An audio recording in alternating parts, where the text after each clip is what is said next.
تو محمد کی کیا ہے مخالفت چھوڑ دو. آج ہمارے دلوں پہ کیا ہے قرآن کیوں اثر نہیں کرتا؟ ثم قست قلوبکم، پھر گناہوں کی وجہ سے تمہارے دل سخت ہو چکے ہیں. فہی کالحجارہ، پتھر ہو چکے ہیں پتھر کی طرح. او اشد قسوہ، یہ اس پتھر سے بھی زیادہ سخت ہو چکے ہیں. وَإِنَّ مِنَ الْحِجَارَةِ لَمَا يَتَفَجَّرُ مِنْهُ الْأَنْهَارُ، یہ قرآن سے اللہ کے حکم سے یہ کیا ہے پتھر بھی پھٹتے ہیں، اس سے بھی چشمے نکلنا شروع ہو جاتے ہیں. وَإِنَّ مِنْهَا لَمَا يَشَّقَّقُ فَيَخْرُجُ مِنْهُ الْمَاءُ، اور بعض پتھر اللہ کے خوف سے اتنا پھٹتے ہیں ان سے پانی جاری ہو جاتا ہے. وَإِنَّ مِنْهَا لَمَا يَهْبِطُ مِنْ خَشْيَةِ اللَّهِ، اور بعض پتھر اللہ کے خوف کی وجہ سے گر پڑتے ہیں. آپ سنتے ہیں فلاں جگہ پر پودا گر گیا، اس کو دھکا کسی نے نہیں دیا ہوتا، یہ اللہ کے خوف کی وجہ سے گرتے ہیں. میرے حبیب علیہ السلام نے فرمایا میں معراج کی رات گیا، میں نے عرش کے نیچے اللہ کے عرش کے نیچے چند فرشتوں کو دیکھا جو سجدے کے اندر پڑے ہوئے تھے اور اللہ کی تسبیح کر رہے تھے، اور ان کے دونوں شانوں کے درمیان کا گوشت خوف کی وجہ سے پھڑک رہا تھا. میں نے پوچھا جبرائیل یہ فرشتوں کو کیا ہوا، ان سے کون سا گناہ ہو گیا، ان کا گوشت کیوں اللہ کے خوف کی وجہ سے کانپ رہا ہے، پھڑک رہا ہے؟ جبرائیل تڑپ کر بولے یا رسول اللہ، یہ فرشتے جب سے پیدا ہوئے ہیں سر سجدے میں ہیں، اللہ کی نافرمانی پل برابر نہیں کی، لیکن اللہ کی شان کریمی سے ڈرتے ہیں. 100 عبادتوں کے باوجود بھی اگر وہ رب پکڑنے پہ آ جائے تو ابلیس کے 1000 سال کی عبادت کو ضائع کرتا ہے، اس سے پوچھنے والا کوئی نہیں ہے. میرے بھائیوں میں بات کو سمیٹنے لگا ہوں، یہ قرآن ہمارے تک کیسے آیا، یہ آیا کیسے ہم تک ہو؟ اس قرآن کے لیے میرے پیغمبر اور صحابہ نے کیا کیا قربانیاں دی ہیں، اور میرے پیغمبر کی شان کوئی بیان نہیں کر سکتا، میرے پیغمبر کا حسن کوئی بیان نہیں کر سکتا. پر انسان تو انسان. غازی یاز رحمت اللہ علیہ نے کتاب شفا میں ایک واقعہ لکھا. ایک یہودی بکریاں چرا رہا تھا اور اچانک ایک بھیڑیا آیا. اس نے آ کر ایک بکری کو کیا ہے اٹھانا چاہا تو اس چرواہے نے اس کو مارا. تو وہ بھیڑیا بولنے لگا کہا سبحان اللہ، آج اس نے میرے رزق کو مجھ سے چھین لیا. وہ یہودی پریشان ہوا اور کہنے لگا اچھا یہ جانور بھی باتیں کرتے ہیں، یہ جانور بھی بولتے ہیں. چیخنے لگا لوگوں آ جاؤ، آج تمہیں عجیب منظر دکھاؤں. ایک بھیڑیا باتیں کر رہا ہے. تو جب لوگ جمع ہوئے اللہ نے اس بھیڑیا کو گویائی دی.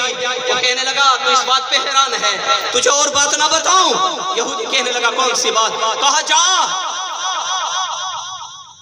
جا مکہ کی سرزمین پر نبی آخر زمان کا ظہور ہو چکا ہے. یہ وہ جانور گواہیاں دے رہے ہیں نبی آخر زمان کا ظہور ہو چکا ہے. چھوڑ دے اپنی سلطنت اور زید اور عنا کو، تکبر اور غرور کو. جا اس کے سر کو، اپنے سر کو اس کے قدموں میں رکھ دے، دنیا اور آخرت کی عزت تیرے اللہ تیرے قدموں میں رکھ دے گا. وہ یہودی کہنے لگا، ذرا توجہ فرمانا، وہ یہودی کہنے لگا اگر میں چلا گیا میری بکریوں کا خیال کون کرے گا؟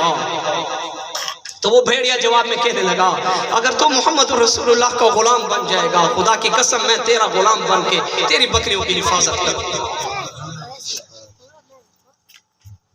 یہودی نے کہا کیسے یقین آئے، کیسے یقین آئے؟ وہ بھیڑیا کہنے لگا میں اس نبی کو مانتا ہوں، میں اس نبی کو جانتا ہوں، تو ذرا چاہ کے دیکھ خدا کی قسم مجھے اپنی بات پہ جھوٹا نہیں پائے گا. یہ یہودی روانہ ہوا، مکہ مکرمہ میں آیا. اتنے میں جبرائیل امین بھی پہنچ چکے اور جبرائیل امین نے آ کر عرض کیا رسول اللہ آج آپ کی نبوت کی گواہیاں اللہ نے ایک بھیڑیا کی زبان سے، ایک جانور کی زبان سے دلوائی ہیں. یہ وہ بات ایک تمنا لے کر آیا ہے. میرے حبیب علیہ السلام مسکرائے اور فرمایا کیسے آنا ہوا؟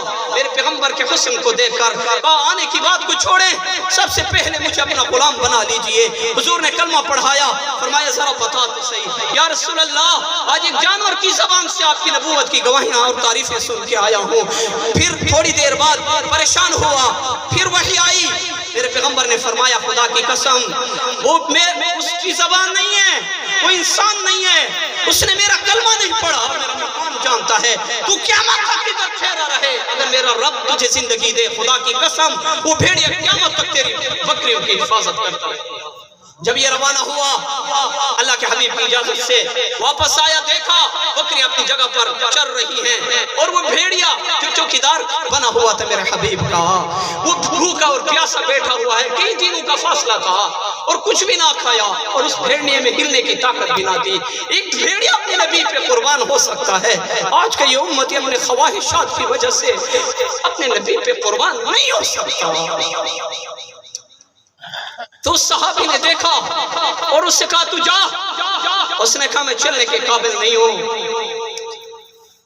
تو اس کو ترس آیا اور اس نے اپنی ایک بکری کو پکڑا، خود مسلمان ہو گیا اور اس کو بسم اللہ اللہ اکبر پر سبق کے اس بھیڑیا کے آگے ڈال دیا۔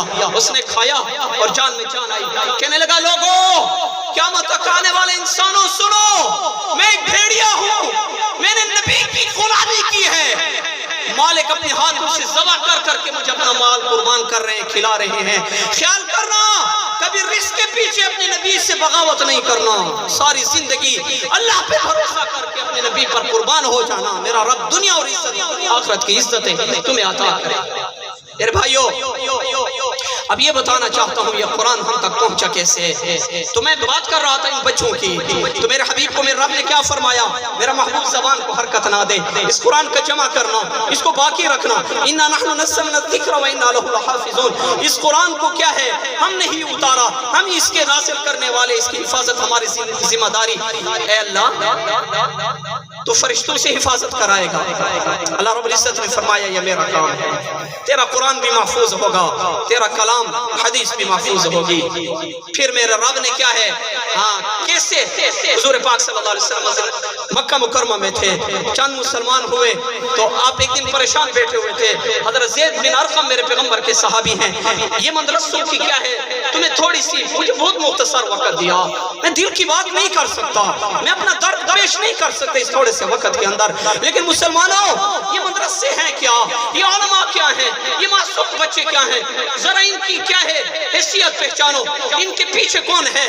آج ایک ایم پی اے کا پی اے کہتا ہے، خیال کرنا میں فلاں ایم پی اے کا سیکٹری ہوں، میرے پیچھے فلاں ایم پی اے ٹھہرا ہے، میرے پیچھے فلاں قبیلہ ٹھہرا ہے، میرے پیچھے فلاں وزیر اعلیٰ ہے، اور ان کے پیچھے دو جہاں کے سردار ہیں، ان کو کبھی کیا ہے گری ہوئی آنکھ سے نہ دیکھنا، یہ بڑے کام کے لوگ ہیں۔ سنے ذرا، تو میرے پیغمبر علیہ السلام نے فرمایا زید میرا جی چاہتا ہے اگر مجھے اتنی جگہ مل جائے جہاں میں صحابہ کو اللہ کا قرآن بتا سکوں، اللہ کے احکام بتا سکوں، قربان جاؤں صحابہ پر۔ زید بن ارقم عرض کرنے لگے یا رسول اللہ